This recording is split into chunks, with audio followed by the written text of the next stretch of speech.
Hello दोस्तों, Noor Rahman in front of you.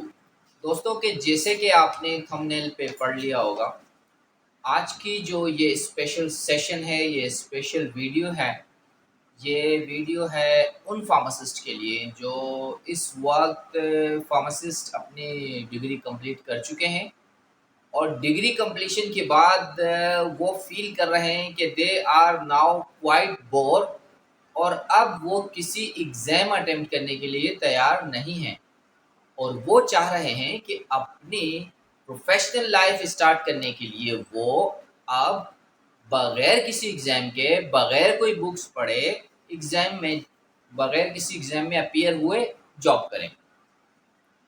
दोस्तों, जैसे कि आपने मेरी प्रीवियस वीडियोस भी देखी होंगी, मेरी कोशिश रहती है कि हर दफ़ा कुछ गुड स्टफ़ के साथ अपीयर हूँ और इस तरह की कुछ अपॉर्च्युनिटीज़ मैं अपनी फार्मासिस्ट कम्युनिटी से डिस्कस करूँ, जिनमें कम्युनिटी के लिए कुछ नई अपॉर्चुनिटीज़ हों।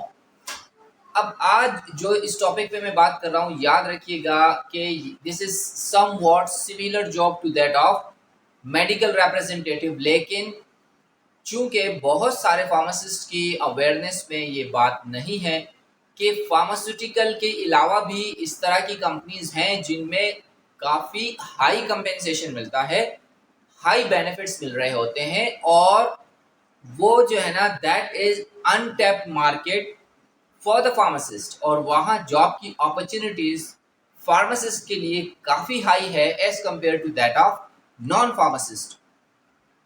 और वो है मेरे दोस्तों कॉस्मोस्यूटिकल कंपनीज। कॉस्मोस्यूटिकल कंपनीज में उम्मीद करता हूँ कि फार्मासिस्ट के लिए ये नया लफ्ज़ नहीं होगा, लेकिन अगर आपकी नॉलेज में ये बात नहीं है तो याद रखिएगा कि कॉस्मोस्यूटिकल कंपनीज वो कंपनीज हैं जो स्किन केयर की प्रोडक्ट्स प्रोड्यूस करती हैं, स्किन केयर की प्रोडक्ट्स को मार्केट करती हैं और स्किन केयर ही की प्रोडक्ट्स के मार्केटिंग कर रही होती हैं।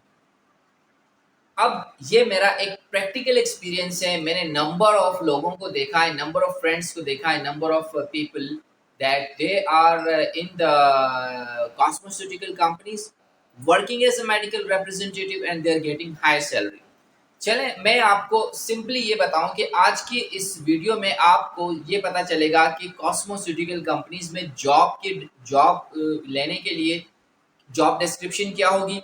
उसके बाद मैं आपको ये बताऊंगा कि रिक्वायरमेंट क्या है, कि कौन कौन सी चीज़ें रिक्वायर्ड हैं, स्किल्स रिक्वायर्ड हैं, जिसके थ्रू आपको जो है ना ये जॉब ऑफर होगी। Second and third is how to get the job.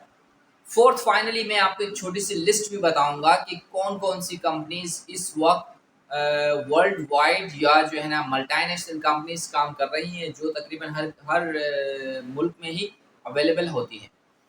तो याद रखिएगा दोस्तों, मेडिकल रिप्रेजेंटेटिव और let's let's say a sales representative in cosmetical companies. इसमें देखें, जिस तरह का अगर आपको नॉलेज है, जैसे मेडिकल रिप्रेजेंटेटिव होता है वो डॉक्टर्स के पास जाके प्रोडक्ट की नॉलेज को डिस्कस करता है, डॉक्टर को कन्विंस करता है अपनी प्रोडक्ट पे। इसी तरह जो कॉस्मेटिकल कंपनीज का जो रिप्रेजेंटेटिव होता है वो अपनी स्किन की प्रोडक्ट को जाके डर्माटोलॉजिस्ट के साथ डिस्कस करता है, इसके बाद वो फार्मासिस्ट के साथ डिस्कस करता है। चूँकि याद रखिएगा जो स्किन केयर की प्रोडक्ट्स होती हैं, most of them are OTC appeal product, यानी कि उसको एज अ ओटीसी हम सेल कर सकते हैं और जनरली फार्मेसीज में फार्मासिस्ट उसको सेल कर रहा होता है। अपार्ट फ्रॉम दैट एक सेल्स एडवाइज़र, जिसे जनरली ब्यूटी एडवाइज़र कहते हैं, वो भी अवेलेबल होता है, which is basically non pharmacist.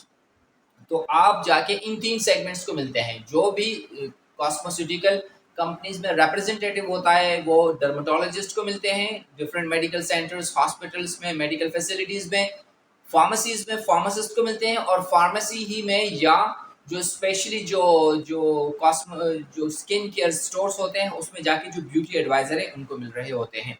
तो this is the job description of a cosmetical representative which can be anybody and which should be a pharmacist। अगर वो फार्मासिस्ट है तो दिस इज फार बेटर, क्योंकि एक फार्मासिस्ट जब प्रोडक्ट को discuss कर रहा होता है एक हेल्थ प्रैक्टिशनर के फ्रंट में, तो वो रियली अपीलिंग होता है। So this is all about the description.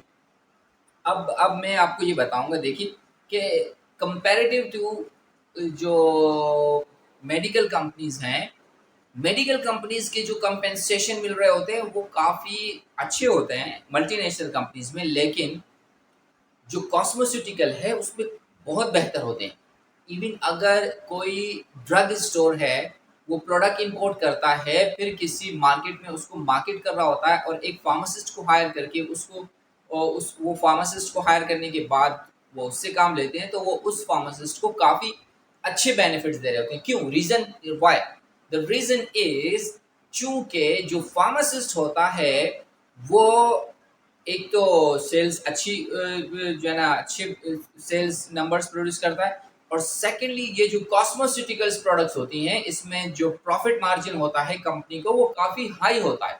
तो जब ज़्यादा प्रॉफिट कंपनी को मिल रहा होगा तो डेफिनेटली वो जो जो सेल्स पर्सन है, जो फार्मासिस्ट है, जो इस प्रोडक्ट पे काम कर रहा है, उसको नंबर ऑफ बेनिफिट्स भी मिल रहे होंगे, और उसका जो कंपेंसेशन होगा वो फार बेटर होगा then medical rep of pharmaceutical company.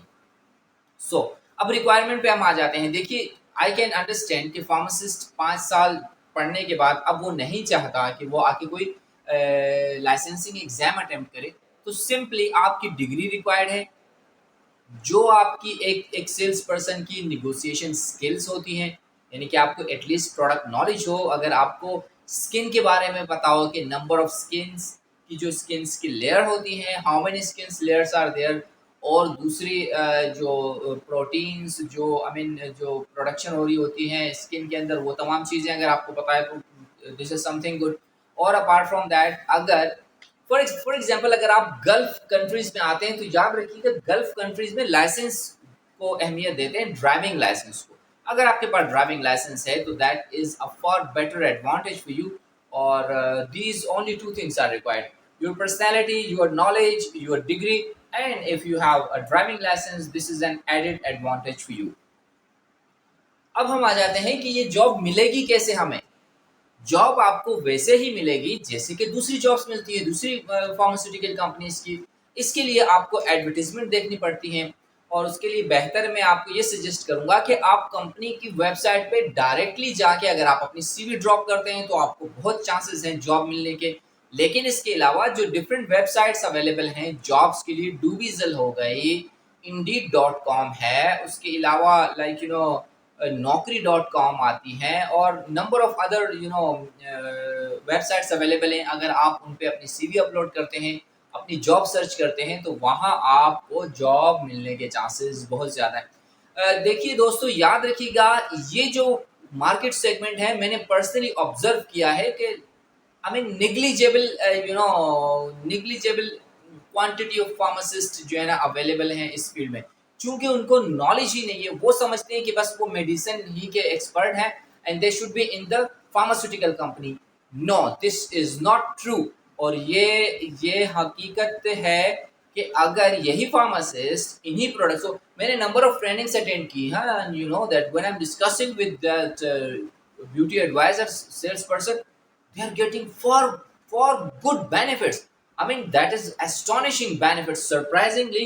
I mean I came to know that यार इस टॉपिक पे तो मैंने बात ही नहीं की, और जब मुझे पता चला तो I thought that I must inform to the pharmacist community that you should focus on this topic also.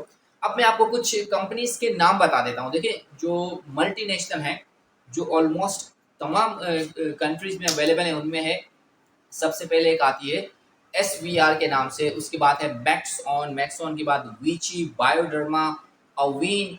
और अगर आप सिर्फ गूगल करें कि number of cosmeceutical skin care companies available, तो आपको एक लंबी सी लिस्ट आ जाएगी, और उन लंबी लिस्ट में जाके उन कंपनी में डायरेक्टली आप जाके करियर अपॉर्चुनिटीज़ में अपनी सीवी ड्रॉप कर सकते हैं, उनके HR को अप्रोच कर सकते हैं, and this is how you can get the job in cosmeceutical companies. So दोस्तों, आई अप्रिशिएट कि अगर आप इस वीडियो को एटलीस्ट अपने फ्रेंड्स के साथ शेयर करें, उन फ्रेंड्स के साथ जो फ्रेश हैं। अगर आपकी अच्छी पर्सनैलिटी है, कम्युनिकेशन स्किल्स अच्छी है, और याद रखिए कम्युनिकेशन स्किल्स में that at least you should have good knowledge of English.